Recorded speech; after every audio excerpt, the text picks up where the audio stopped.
ಇವತ್ತು NSA ವತಿಯಿಂದ ಏನು ನಾವು ನೀಟ್ ಹಗರಣ ವಿರುದ್ಧ ಏನು ಪ್ರತಿಭಟನೆ ಮಾಡಿದ್ವಿ, ಸಂಪೂರ್ಣ ಎಲ್ಲ ಕಾಲೇಜಿನ ಎಲ್ಲ ವಿದ್ಯಾರ್ಥಿಗಳು ಬೆಂಬಲ ಸೂಚಿಸಿದ್ರು. ಪ್ರತಿಭಟನೆ ಮಾಡಿ ಮಾನವ ಸರಪಳಿ ಮುಖಾಂತರ ಕೇಂದ್ರ ಸರ್ಕಾರಕ್ಕೆ ಎಚ್ಚರಿಕೆ ನೀಡಿದ್ವಿ.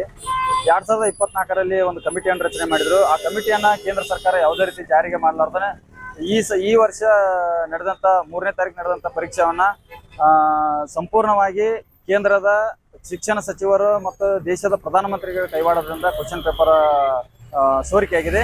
ಇದರಿಂದ ನೀಟ್ ವಿದ್ಯಾರ್ಥಿಗಳಿಗೆ, ಸೈನ್ಸ್ ವಿದ್ಯಾರ್ಥಿಗಳಿಗೆ ಬಹಳ ತೊಂದರೆ ಆಗಿರೋದ್ರಿಂದ ಇದು ನಾವು NSA ವತಿಯಿಂದ ಖಂಡಿಸ್ತೀವಿ.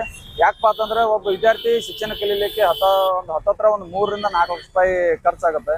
ಮತ್ತು ಈ ರೀತಿ ಇವ್ರ ಪರೀಕ್ಷೆನ ಪರೀಕ್ಷೆ ಸಲುವಾಗಿ ಕಷ್ಟಪಟ್ಟು ವರ್ಷಗಂಟ್ಲೆ ಓದ್ತಿದ್ದ ಎಷ್ಟೋ ಶ್ರಮ ಹಾಕಿ ಅವ್ರ ತಂದೆ ತಾಯಿ ಕೂಲಿ ಮಾಲಿ ಮಾಡಿ ಎಷ್ಟೋ ಬಡ ಮತ್ತು ಪ್ರತಿಭಾವಂತರ ಶಿಕ್ಷಣ ಕೊಡಿಸಿದ್ರು ಕೂಡ ಇವತ್ತು ಸರ್ಕಾರ ಯಾವ ಮಟ್ಟಕ್ಕೆ ಹೋಗಿದೆಪ್ಪ ಅಂತಂದ್ರೆ ಇವತ್ತು ಎಕ್ಸಾಮ್ ಬರೀತಾರೆ, ನಾಳೆ ಕ್ವಶನ್ ಪೇಪರ್ ರದ್ದು ಅಂತಂದು ಹೇಳ್ತಾರೋ.